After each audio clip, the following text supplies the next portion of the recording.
Gentlemen, it's time for another podcast of Agency Exposed. Welcome. Yeah, that's our Good computer, morning. Bob. Good morning, guys. Welcome to Yeah. Agency Good morning. Exposed. It's a little stuffy up here. Very in relaxed. Well, we're Attic. getting into summer, I know. I'm very relaxed. and we're in the today. attic. Yeah. This attic, the AC doesn't work very well. If So you, in a couple months, we're going to be sweating. good. I don't mind it. We are. If you're listening to this in your car or on your phone, you don't get the benefit of the YouTube. You can see this beautiful attic location that we're in beautiful downtown Franklin, Tennessee. Oh man, it's just amazing. It's the best place. In the attic again. Story of my life. Reminds me of Christmas Vacation with, Chevy Chase is up in the attic Yeah. looking at the old videos. Then he falls through. I'm sure this attic has seen some things. This house is kind of old. Wow, can you imagine? Yeah. Speaking of nostalgia, today we're going to talk about what we would do differently if we were to go back and do it all over again. If we got a Groundhog Day, a second chance to start over, which you Or can would always, we? Yeah, can always start over. Or would we? Or would Right. we do it? What would we do differently? So who wants to go out into the deep end first, Brad? Do you?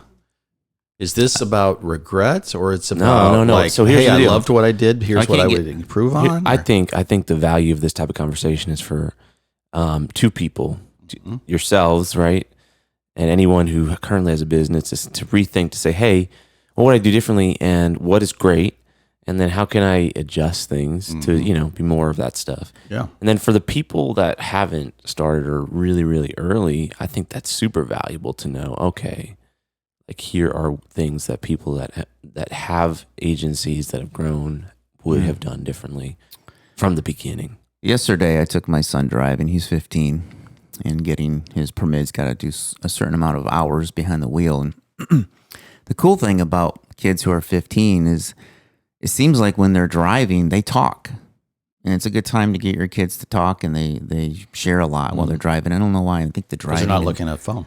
Yeah, they're not looking at their phone, and their brains are going, so they want to chat. And so my son asked me yesterday. He said, "Dad,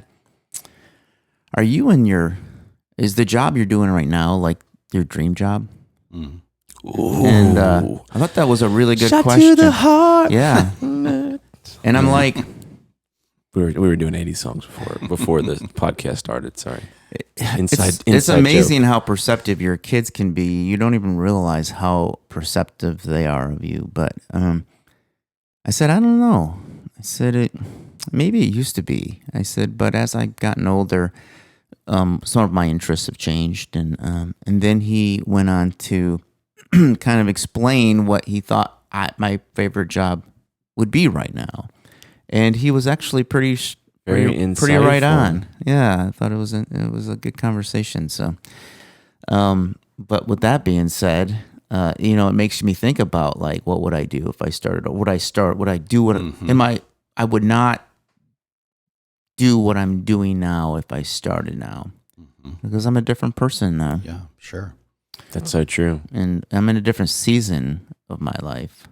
That's an interesting, not interesting. It's a good self-awareness thing. I was sitting with a group of younger people in the same agency world a few weeks ago, and they turned to me and said, I was the oldest one there, and they said, hey, what would you have told your younger self, if you could? Like, what have you learned that you wish someone told you?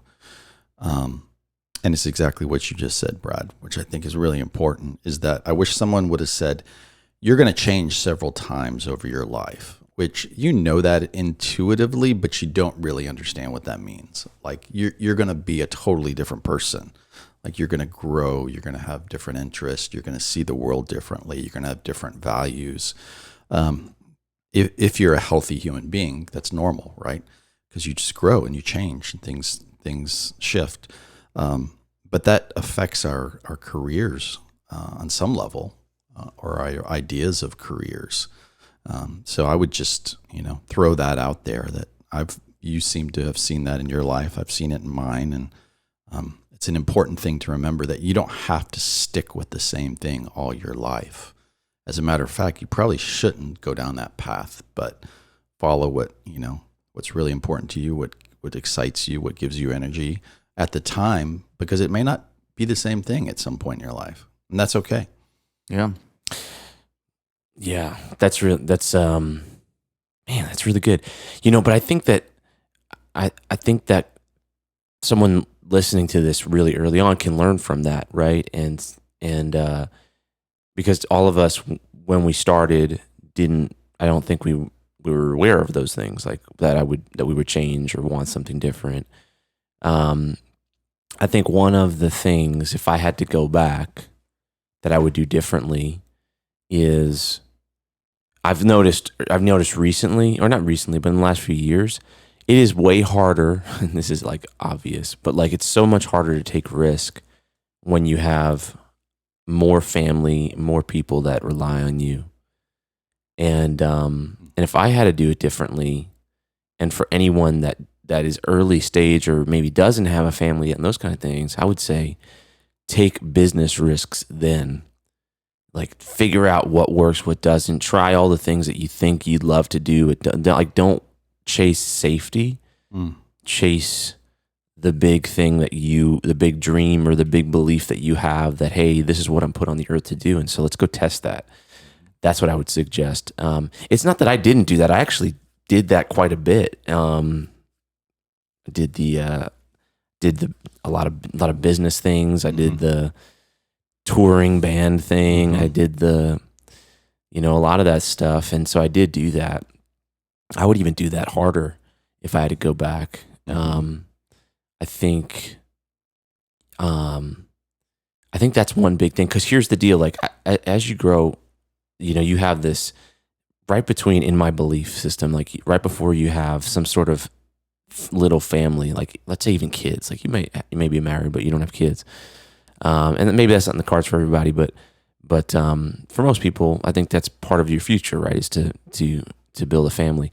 I think before you have kids, like you have this huge opportunity to where you have a lot of time that you can invest into something, and you can reinvent yourself. If everything goes down, like you don't have to worry about much. You can get a job at a restaurant and start over.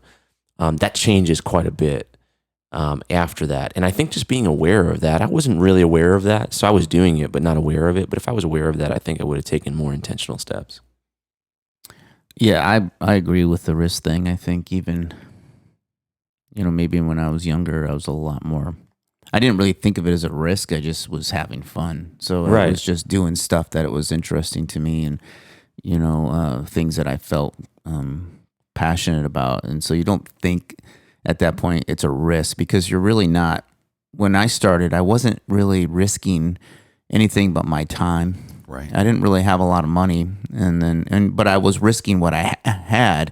But looking back at it, it wasn't really that much, but I have to agree with you. If you're young and you don't have the commitments of a family or the financial responsibilities, go knock yourself out. Not literally, but it's like the Elon Musk, you sleep on couches and put all of his energy into Tesla or whatever, right? And it just, those are the things that eventually will pay off for people. And sometimes they won't. And if they don't, you just learn from it and realize that's a gift too. Another way of saying it, I think from my perspective, is yes, you can sleep on couches and work hard and invest if that's what you want to do when you don't have a family. But I would say too, it's also okay. I think what Ken was saying is, like, go do the things that you really want to do, that you dream of, that may not be big money makers, but it's like, go travel. In your 20s, go do everything you ever wanted to do. Go see the world. Go climb Mount Kilimanjaro if you want to. I think there's a misnomer that's always been around, but even today, I think it's more prevalent, that you have to achieve by a certain point in your life. And if you're not at this point, then you're a loser or whatever. And social media has magnified that, because, everybody putting their best successful self forward. But if I wish I would have, taken more risk that way too. I think you're right about that. We don't really talk a lot, but a lot of what you're doing when you're young is you're kind of trying to figure out who you are. Even when you're starting a business, you're still figuring out who you are, what you're made of, and I just think the more life experience you can get, whether that is traveling, whether that's doing things even outside of a work environment that can grow you, I think is very valuable. They say that only around 7% of people actually do what they go to college for, and so that's a good statistic to let us know that even when you're going to college, you really don't know. Most people don't know what they want to do in their life. They're just kind of going through emotion to learn about what they like and their passions. And, it's most people, I would have to imagine if you were to poll most college students, they still are looking, they don't know what they want to do when they get out of college. They're not on that path unless they're in pre-med or engineering school or something. Yeah, I'm a big fan of gap years. I'm a big fan of alternative learning. When you're 17, 18, 19, 20, you have no idea what you really want to do. There's very, very few people, like you said, 7% of people. And so, you don't have to know, and that's okay. It's okay not to know. I have an acquaintance friend. He's from Israel, and he started a company called Brizometer, and it was his idea.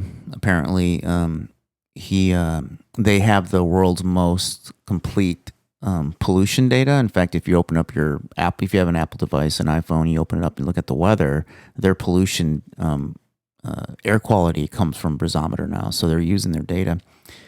And apparently he took some time off. He didn't know what he wanted to do, and he traveled the Appalachian. Was that what's called, the Appalachian Trail? Mm-hmm. Yeah. And or someplace. He was here in the United States, I think, and he was someplace by himself, and he just was out in nature and got this epiphany, and that started it all. But it took him to get away from it for his mind to actually go there. If he was probably in an office someplace or, at a coffee shop, it might have not happened that way. So I thought that was always an interesting lesson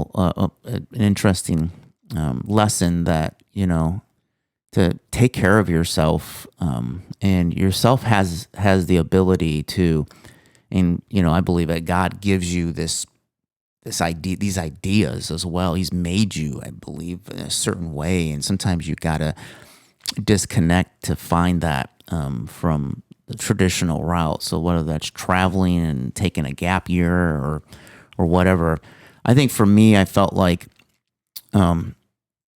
I've known what I've wanted to do since I was young. I always felt like I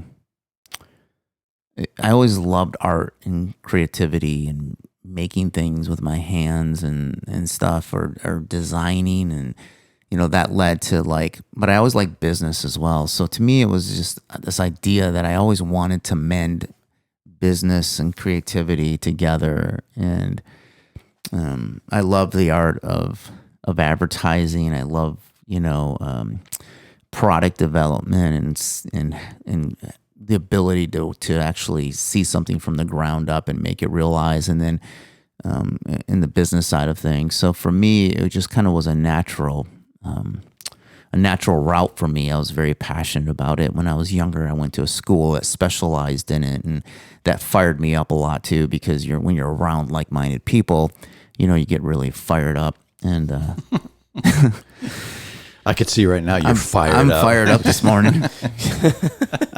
Right. So anyways, yeah. No, that's good. Like, first of all, on the getaway and turn things down to get clarity. We talked about that last time. Like, you should do that even now, right? If you didn't have, you had to start over, do that. But like, if you're a leader or you're a business owner, do that now. Ironically enough, right now I'm supposed to be in a retreat in Georgia. You are? Yeah, and I just couldn't make it happen personally. But that was going to be one of my unplugs, and it was going to be amazing. And I'm getting pictures sent back to me that lakes and mountains, and like they all just woke up and the mist is over the lake, all that kind of stuff. And I'm here podcasting with you knuckleheads. Priorities, slugging it away. Are you leaving right after this podcast? Like, No, it's 5 hours away. I was supposed to get there last night, so I can't do it. Bummer. So I'm not practicing really well what I preach, but those kind of things are important. yeah. And you hear, I mean, I don't think it's just me or just you or just your friend's story or whatever, but like you hear things. Like if you do that, if every day you're working hard and doing things inside of your business or whatever business you're in, and then you finally turn it down, get away, especially in like a nature sense of things where you just have clarity, you hear things, you start to have things revealed to you. It just, it's really miraculous. And so, yeah, if you don't do that, do that. One thing I would do, I'll kind of like shift, is one thing I would do if I had to rebuild from the beginning, is I would think about profit first. I would take profit first, and I would figure out exactly what profit I wanted, and then build my business around that.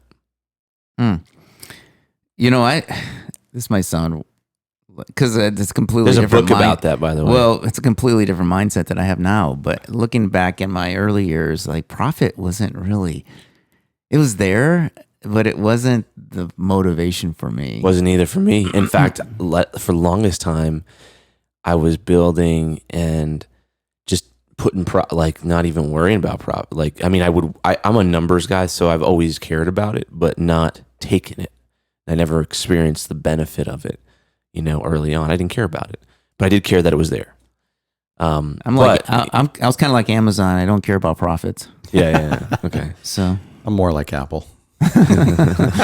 yeah, I don't know what I'm like, but I love profits. I do now. But when you're building, you need to look at like, how do you create a business model? Like when you're thinking about, again, if you're rebuilding a service business like an agency, which has some downsides and also has some great upsides. Okay, I'm in other businesses where cost of goods is a big part of it. Advertising costs to get customers is a big part of the P&L. So like in the agency world, that is not the case. Like you can make really good profits. It's typically a smaller business, but that doesn't mean it's bad, and you can make really good profits. And so, like I think you, and especially when you're trading time for money, you really need to be looking at profit, right? Because there's not that kind of long-term residual attached. I mean, I'm talking about 10-year residual attached to the assets that you're creating, unless you're intentional about that, which is actually my next point. But profits first. I would put 30% aside and figure out how your model can work with a 30% net profit after you pay yourself. That's a lot. That is a lot. I think all these things are really, really good. But I'd love to talk a little bit about, and I want to expound on what you're talking about, Ken, is that, do you guys think that all these things we're talking about are only possible looking back 2020? Like so many things as a young person that I wasn't even thinking on these levels. And the question is, should you be, and also is there a advantage? And the answer is yes. For young people, let's say our kids or younger people we're mentoring in their 20s or 30s, to really take advantage of people who are older, who have done it. I guess what I'm getting at is this exercise is important, and the people listening hopefully are getting something from it.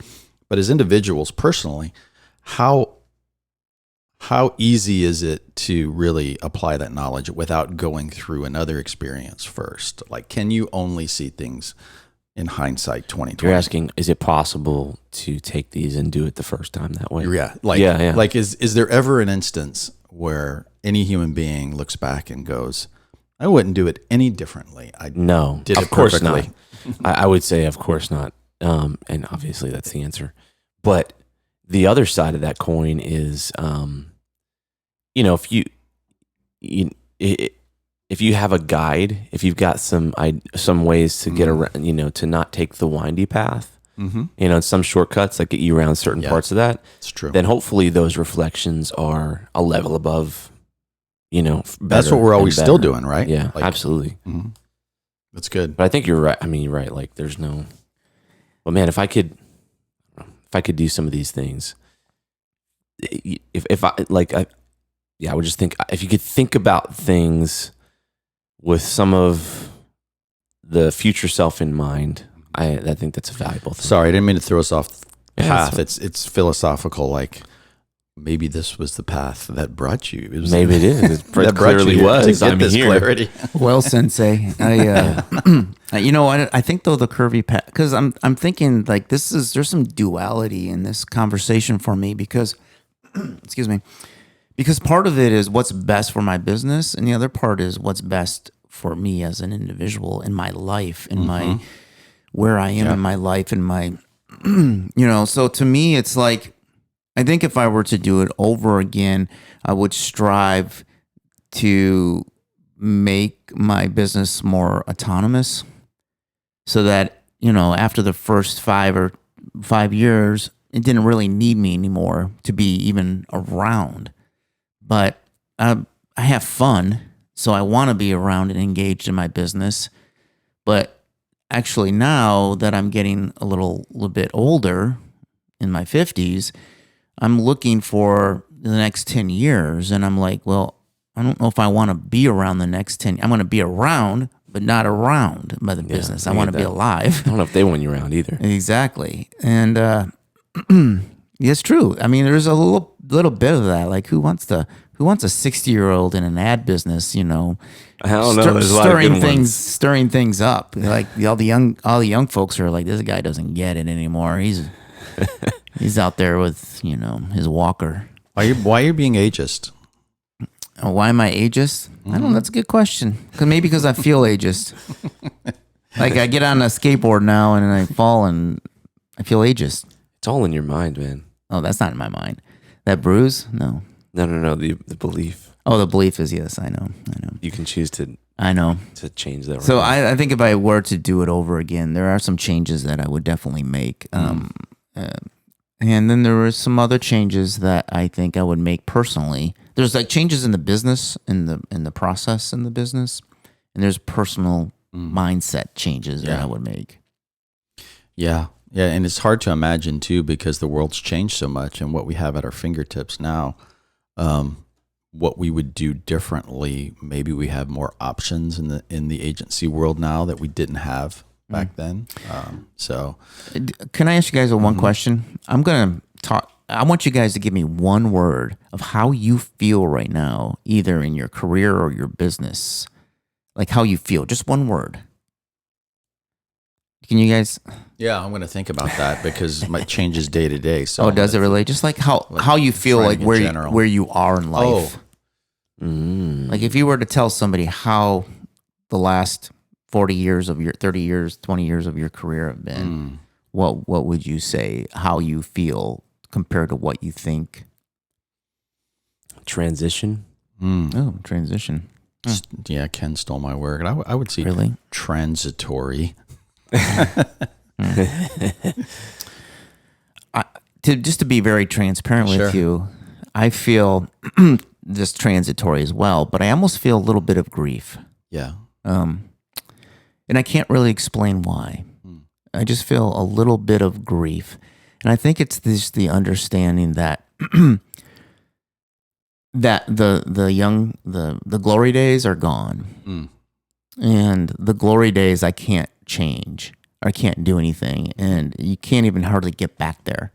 Like I can't even live the glory days out very well through other people.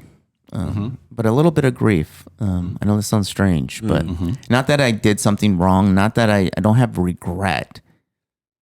It's just like a little bit of a loss. Is it like a season ending? Yeah, like a season ending. Yeah.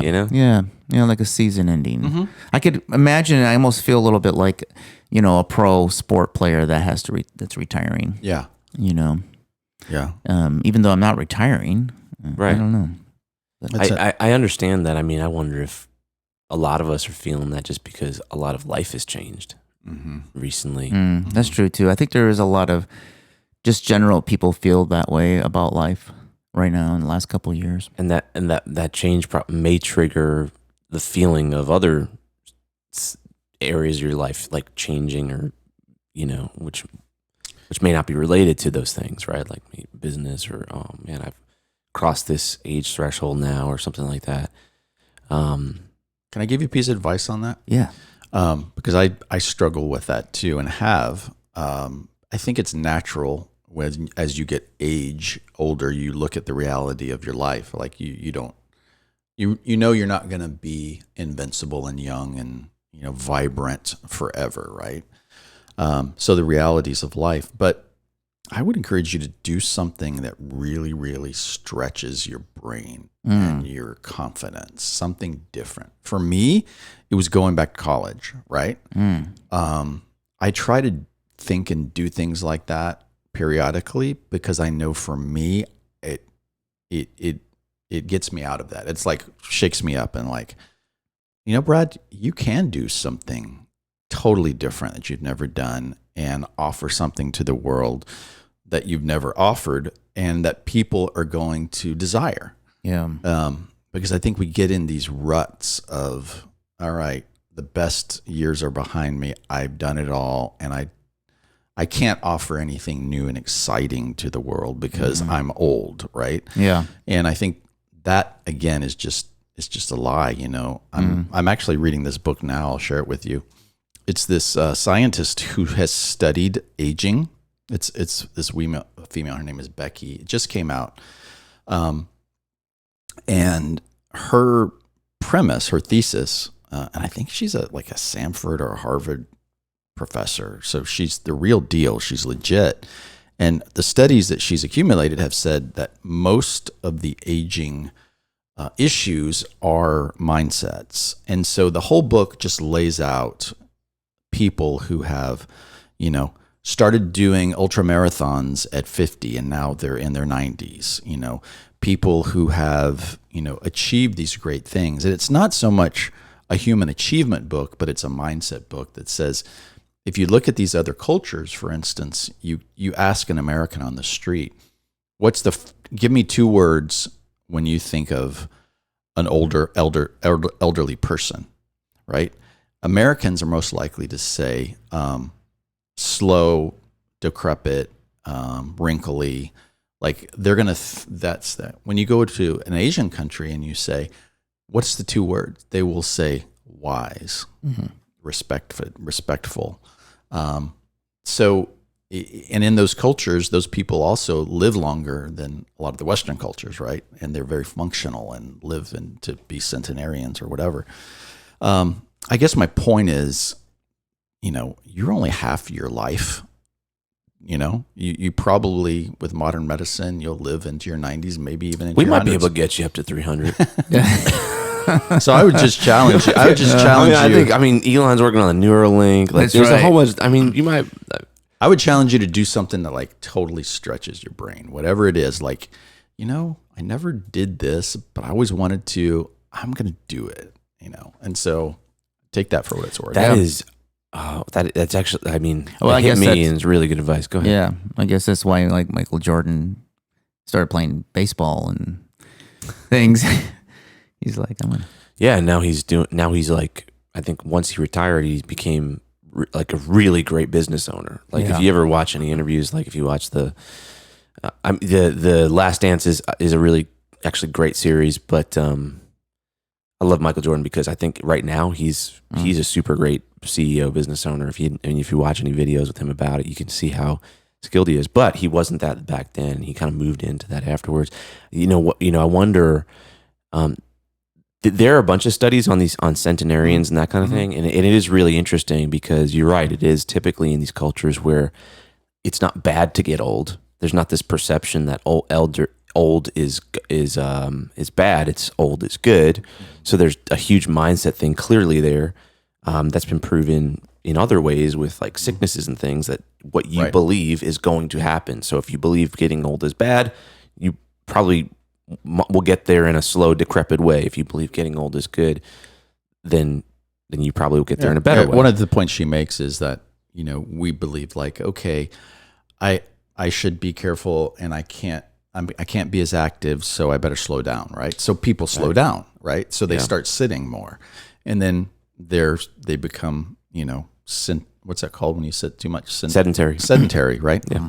And then becoming sedentary brings on, you're eating and you're not moving, you're not burning calories. That brings on, other diseases and diabetes, all because they believed that, oh, I'm getting old, so I need to slow down. Whereas the science says you don't have to slow down. It's true in a bunch of parts. I mean, Right. absolutely. And I used to hear people when they were getting close to 30, because I played a lot of basketball with and like the close to 30-year-olds would be like, oh, my knee. And like, it was almost like they took on this, I would say very, very ignorantly took on this vocabulary that they believed they had to take on, which then actually fulfills itself. Right. And I think you were the one that told me, like, and I know we're off on a weird tangent here, but like there's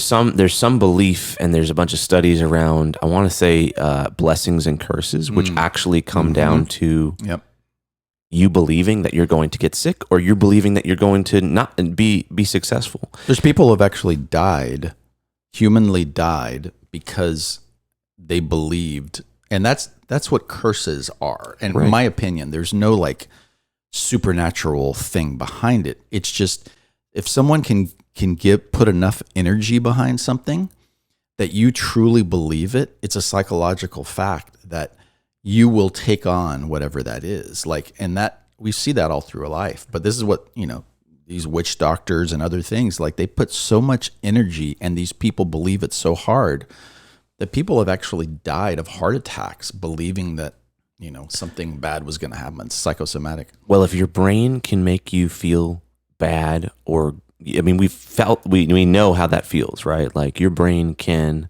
when you believe you're getting sick, you feel sick. Even if I'm sure a bunch of people in the COVID era like felt like they had COVID, didn't have COVID. Your brain can make you feel better. It can make you feel worse based on what you think. It's your job to get control of that tool, because you can actually get to where you want to be if you actually understand how to do it. I would encourage people to look into, I know I say like Tony Robbins, those kind of things, like the people that really understand the psychological and how to get a handle on. I mean, those are skills that if you can grasp, they're powerful. And I think they come into play with the aging thing, because you're right. Like, there's this thing in fitness, and it used to be the case that, if you hurt yourself, you rest it, and you don't work it out. And in probably only the last 10 years, they've turned that around completely. So where if you have like a meniscus repair, you get up quick and move it. You get up quick, and then like within 2 weeks, they're working it out to where a friend of mine just went through this, to where you're like, it's tearing again, it's painful, and they're like, no, this is the way forward. So because you realize that atrophy is worse, right? And the way to avoid it is actually doing. And I think that's true physically. I think that's true mentally. I think that's true business. So if you believe like I'm at the end of my run here, then things slow down. And that's where your suggestion of doing something that stretches yourself gets you out of that, because it actually, rather than atrophies those muscles, it kind of like reinvigorates them, because you're not going to have to rebuild them now. I would say in the same way, like, what you said, sometimes like, seasons of our life, especially businesses, like have a shorter span than our life, right? And so and so their lifespans, like at least your seasonality inside of them, not the business lifespan, but your seasonality inside of them has a shorter lifespan. And so, you may come to the end of that at, after 10 years, 20 years, who knows what, but like at some point that seasonality is going to end. And I think what maybe the risk is that you associate your life, you kind of like align your life with that. Yeah. I feel like your life is kind of like coming to an identity kind of thing. Right. Which is where I think that challenging yourself comes in, because it's like, if you realize that, and I'm just realizing this out loud, but like, if you realize that, you can catch that, start another thing that's invigorating to you, that's challenging to you. And that's speaking to me because I have something that is happening right now in my life and business that is a stretch, and I'm debating. I'm trying to look for clarity on what to do with it, and I think that this is gonna kick me in the butt. That's what that TED Talk was. It was less about me be doing a talk, and it was really, honestly, at the end of the day, it was about stretching myself, and it stretched me. It was like going to physical therapy, and I'm not going to be able to pull this off. I've got so much going on. When do I have time to memorize all this, like 5 pages of content? And it sounds kind of silly now talking about it, but that's the point. Like me sitting in that and going, oh, I don't know if I can pull this off. It's actually pretty silly. Of course you can pull it off. You've done much bigger things in your life. But I needed that because I had gotten sedentary and saying, this is really hard. I don't know if I can do it. Of course you can do it. And of course you can do something different. And to me, I would just encourage you to like find whatever that is. And I think that's what your YouTube channel is, hopefully. I hope that's giving you some sort of new insight and challenge to pull that off. And it's been fun, but it's been tough to do. Well, it's just that's the point, right? Well, I know it's just time is even though it's not a terrible amount of time, I try to make it so I can get in, get out, and get them done. Yeah. But yeah, it's still a commitment that is tough, I think, and I think that's one of my challenges is that I need to be doing something. And a lot of times what I'll do is in my business, I've noticed over the years, I would introduce something new because it was challenging within the business. So the business would change or add a different feature in it because it was challenging and something new. And it gave me more inspiration to get in there. It didn't, let's face it, business can become boring after a while if you do the same thing for 20 or 30 years. I mean, if you're making the same widget every day, it gets boring. And so I think for me, I've learned early on that I need to add things to spice it up and to challenge myself and challenge my team and challenge, and grow with the times and whatever else. But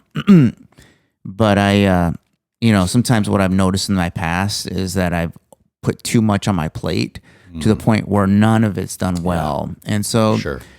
I kind of made a commitment about, 15 years ago that I was really going to just focus on a few things and focus on my life because I felt like I focused so much on these little, I get these plates spinning and spend too many of them. All of them crash at some level, not in a bad way. They don't crash, but they just don't get. They just slow down. They stop. They just slow down. And so I've tried to make a commitment to my business because I felt like that was really where I needed to spend my time. And it has. It's definitely, I feel blessed. I feel it's paid off, all the hard work. But it also feels like as soon as I introduce something in my life that I kind of want to do now, it's really difficult to do it.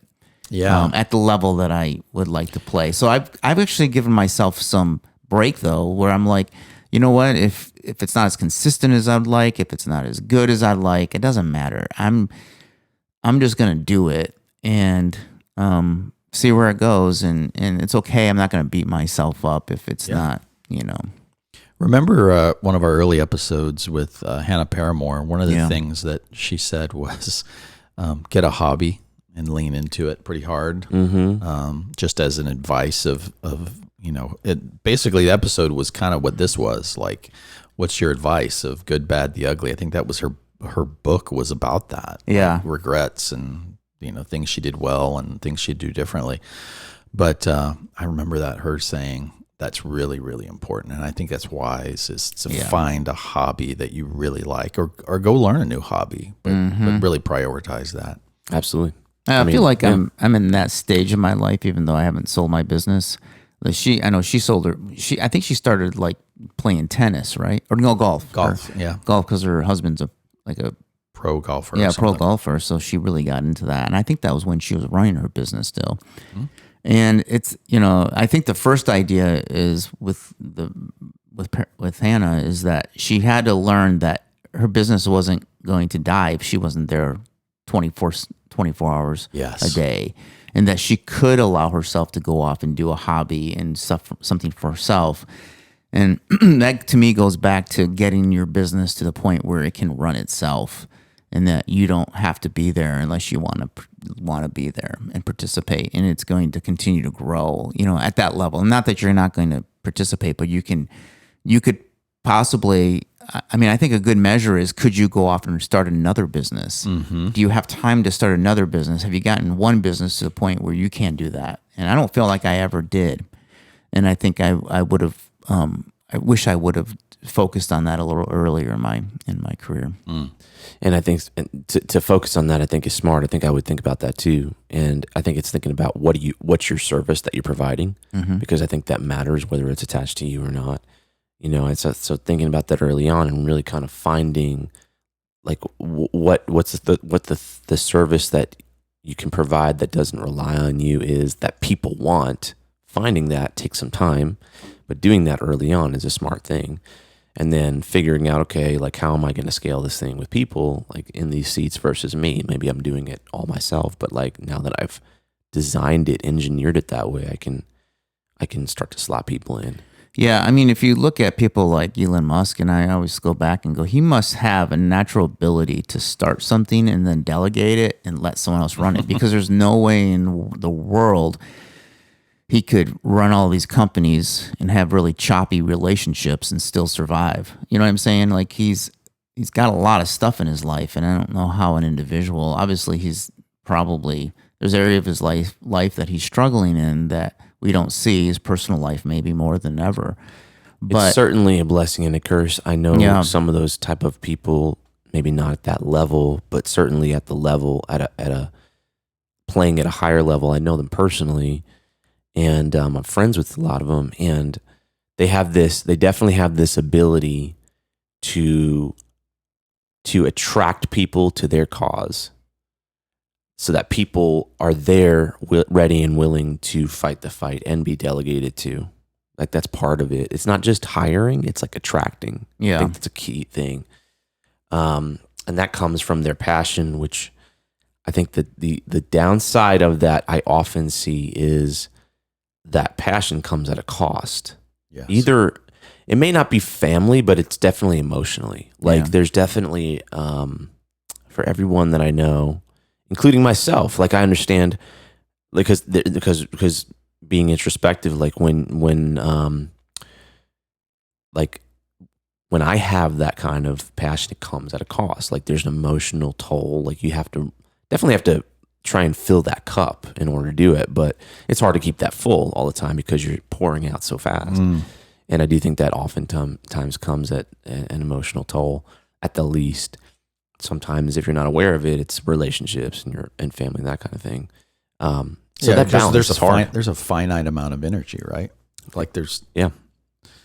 I think you need to think about it like that. Yeah, you need to think about it's it literally like a cup. Yeah, it's like a cup. Like if you're gonna... There's equal actions and reactions to everything. Which is why I'm supposed to be in Georgia right now at a camp. Well, what's the old saying?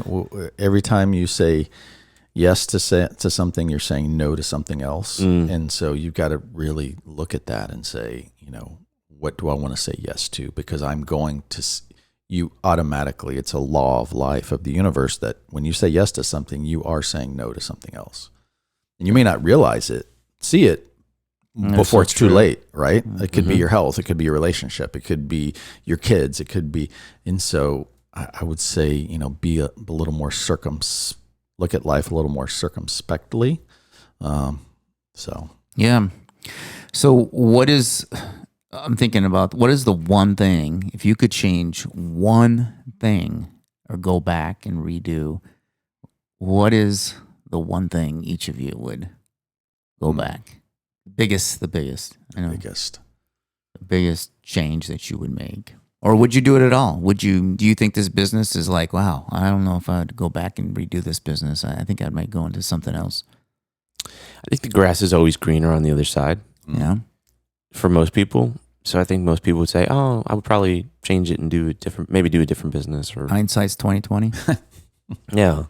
I do think there's this aspect of, we always think there's this comparison envy that's not necessarily true, right? Like we always think that there's another model that's better, which is why we progress, but I also think that can be a challenge if you think about it like that. So I've always tried to, it's funny, from day to day, like different people kind of like will reflect into my life, and I'll realize, sometimes I have great frustrations with parts of my business and parts of my life that I wish I would have adjusted earlier, and now I'm adjusting now. And then at other times I realize, wow, like this happened this week. I mean, because we launched. We have a venture arm of what we do, and we have this little fund. So we're assessing companies and for purchase and that kind of thing. And it's interesting. I looked at this company this last week, and it's a company I've known from the outside. And they look beautiful. I would have said they're massively successful. And I knew their numbers from the outside because of like press release and those kind of things. It's like over the years. And so in the course of like 2 years, they'd done like $23 million. And I'm like, oh wow, so now we're assessing this company, because we're looking at purchases and things.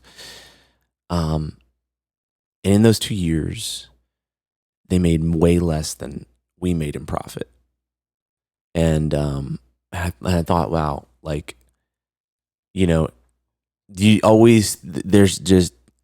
that's not always the case, but I'm thankful that that we've built what we've built to generate the healthy success that it generates now. And while I want more, and I'm not satisfied with that, not from a greed standpoint, just from in general, I'm not satisfied with that.